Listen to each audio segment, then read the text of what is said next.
El pensamiento sanógeno, SGM, es un concepto introducido por un científico ruso en el campo de la psicología, Yuri Mikhailovich Orlov. Se contrapone a patógeno, sano, adecuado, controlado. Ayuda a la persona a regular sus propias emociones y estados. Una persona con esta forma de pensar es menos propensa a enfermar, no se toma a pecho la información negativa y no se fastidia. ¿Qué es el pensamiento sanógeno? Pensamiento sanógeno, ¿qué es? Del latín, sanógeno puede traducirse literalmente como que trae salud, es decir, el pensamiento sanógeno es el pensamiento que trae salud. Según el concepto de I.M. Orlov, las emociones a menudo toman el control del cerebro. Si prevalecen los sentimientos negativos, con el tiempo el cuerpo se estresa y aparecen enfermedades psicosomáticas. El autor de la teoría propone aprender no solo a deshacerse de los pensamientos y emociones negativos, sino a pensar de forma más positiva y correcta. Para desarrollar el pensamiento sanogénico, es necesario adquirir las habilidades necesarias para controlar y gestionar los propios impulsos emocionales. Signos. Según la teoría de I.M. Orlov, una persona con pensamiento sanógeno se caracteriza por los siguientes signos: es capaz de desprenderse de sus propios sentimientos y como de mirarlos desde fuera, intenta pensar en problemas importantes solo cuando ha llegado a la relajación y la calma. Comprende la naturaleza de las emociones y sentimientos negativos, es capaz de concentrarse plenamente en aquello sobre lo que debe reflexionar. Punto y coma. Tiene un alto nivel de reflexividad y flexibilidad de pensamiento, comprende los estereotipos humanos, es capaz de encontrar ventajas en cualquier situación, intenta pensar y actuar positivamente. Métodos.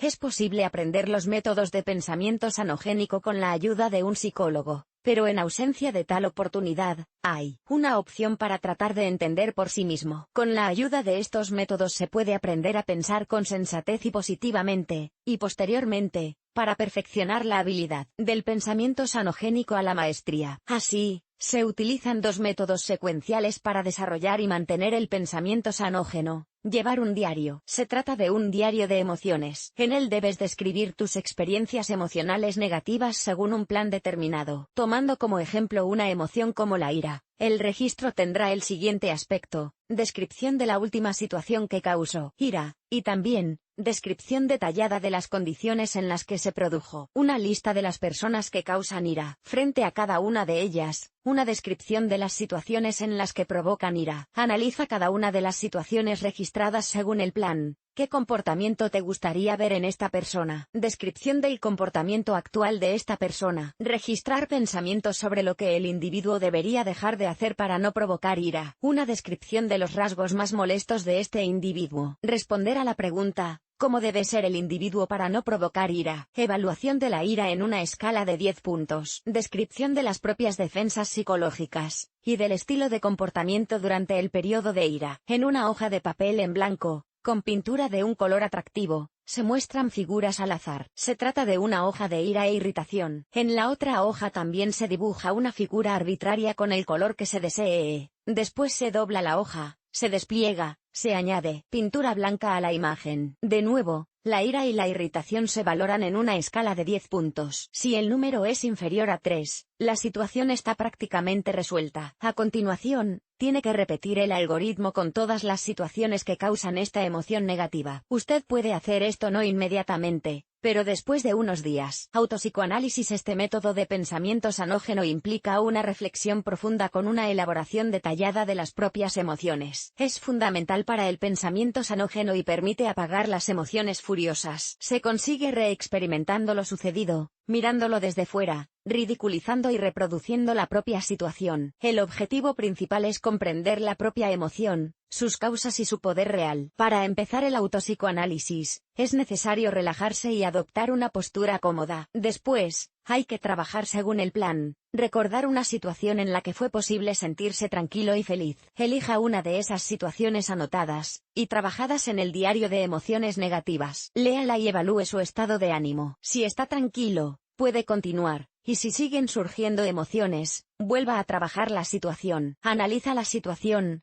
¿Cómo debe comportarse una persona para no provocar ira? Piensa de dónde vienen los propios deseos. Determine si estos deseos son reales. ¿Puede esta persona satisfacerlos? ¿Recuerda si él/ella los conoce? Intente determinar qué estereotipos guían el propio comportamiento. Intente averiguar qué proyecciones se utilizan en sus propias defensas psicológicas. Después de esto, la emoción será más consciente, será más fácil de gestionar y, lo que es más importante, dejará de ser perjudicial para la salud. En las fases iniciales, la conciencia de algunos puntos puede darse con dificultad, pero con el entrenamiento regular el cerebro, con el tiempo, empieza a pensar automáticamente de forma positiva. Incluso quienes llevan mucho tiempo utilizando la técnica del pensamiento sanógeno a veces tienen que volver a estos ejercicios. Por ejemplo, en el caso de una emoción no procesada o demasiado fuerte que no ha podido ser domada. La diferencia entre pensamiento sanógeno y patógeno. El pensamiento patógeno es un antagonista del pensamiento sanógeno. Destruye, provoca enfermedades e impide tanto a su propietario como a las personas que le rodean vivir una vida plena. Por ejemplo, un hombre ha dicho palabras desagradables a una mujer durante una ruptura y la ha insultado inmerecidamente, y ella se pasa años reproduciendo esta situación en su cabeza, despertando sentimientos de culpa, vergüenza, resentimiento, ira. Esto ocurre involuntariamente. Una persona no puede parar por sí misma. Continúa conduciendo sus pensamientos en un círculo vicioso. Los signos del pensamiento patógeno, a diferencia del sanógeno, son un flujo incesante de pensamientos y experiencias negativas,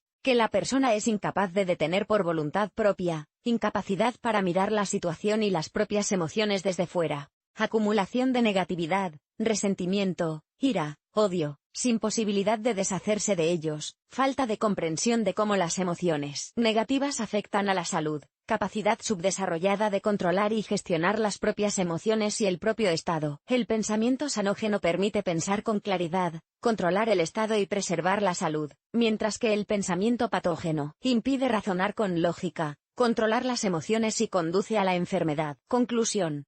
El pensamiento sanógeno se basa en la capacidad de gestionar las propias emociones. Una persona con esta forma de pensar no se permite decir demasiado en un arrebato de ira o ofensa, romper relaciones o hacerse daño a sí misma o a los demás. Primero piensa y analiza todo, considera las opciones, busca los lados positivos de la situación, y solo entonces toma una decisión y actúa. Como resultado, más tarde no tiene que sentirse culpable, repetir cientos de veces los pensamientos negativos y arrepentirse de las decisiones tomadas.